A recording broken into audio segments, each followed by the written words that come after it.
मनोज यादव साहब, ऐसे में देखिए, हम सब ये जानते हैं कि वैक्सीन ही अभी हमारे पास बड़ा हथियार है कोरोना से लड़ाई के लिए। डॉक्टर साहब भी जिस बात का जिक्र कर रहे हैं कि भाई अभिभावकों को वैक्सीन लगना बहुत ज्यादा जरूरी है, क्योंकि थर्ड वेव में अगर बच्चे संक्रमित होंगे तो ये एक बड़ा रीजन हो सकता है कि अभिभावक वैक्सीनेट नहीं है, माता पिता वैक्सीनेट नहीं है। अब वैक्सीनेशन की जो रफ्तार है उसे बढ़ाने को लेकर क्या तैयारियां हैं, क्योंकि अभी तक 15% ही ऐसे लोग हैं जिन्हें एक डोज वैक्सीन की लगी है।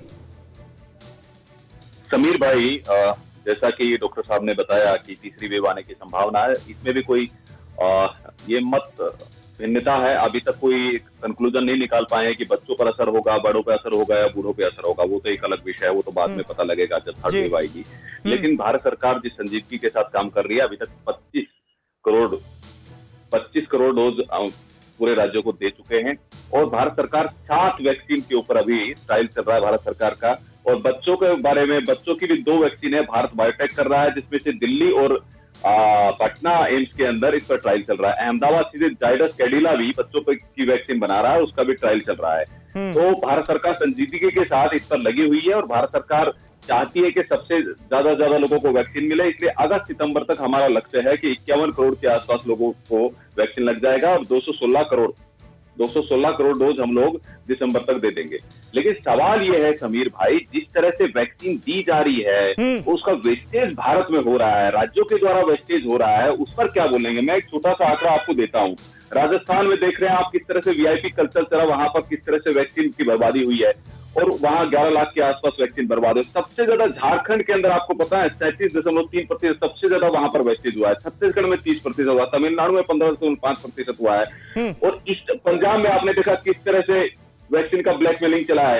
तो वैक्सीन भारत सरकार जो दे रही है वो जनता तक पहुंचना भी चाहिए। ये भी जिम्मेदारी राज्यों को तय करनी होगी, ये जवाबदेही तय करनी होगी। केवल सरकार के ऊपर, केंद्र सरकार पर उंगली उठाने से कुछ नहीं होगा। केवल जिम्मेदारी अपनी वहन करनी होगी, जवाबदेही तय करनी होगी कि जो वैक्सीन आ रही है वो जनता तक पहुंचे।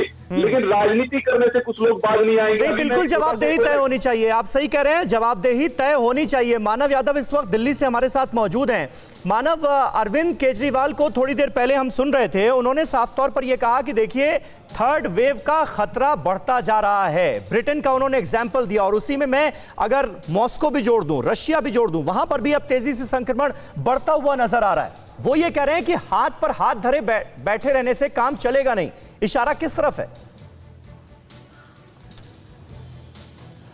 समीर, देखिए, पिछले एक हफ्ते में हमने लगातार सत्येंद्र जैन स्वास्थ्य मंत्री और अरविंद केजरीवाल के बयान सुने हैं। तो अरविंद केजरीवाल ने कल 22 से ज़्यादा जो ऑक्सीजन प्लांट्स हैं उनका उद्घाटन किया है।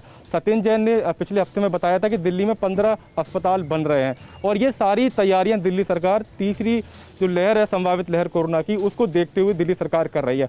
बच्चों की अगर हम बात करें तो एलएनजेपी के जो डायरेक्टर हैं सुरेश कुमार, उनसे हमारी बात हुई तो उन्होंने कहा था कि दूसरी लहर में 5 गुना ज़्यादा बच्चे संक्रमित हुए हैं कोरोना से और ऐसी संभावना जताई जा रही है कि जब कोरोना की तीसरी लहर अगर हिट करती है इंडिया में तो बच्चे ज़्यादा संक्रमित हो सकते हैं। तो दिल्ली सरकार तैयारी कर रही है, क्योंकि बच्चों के इलाज के लिए आपको अलग तरह के वेंटिलेटर चाहिए, अलग तरह के इक्विपमेंट चाहिए।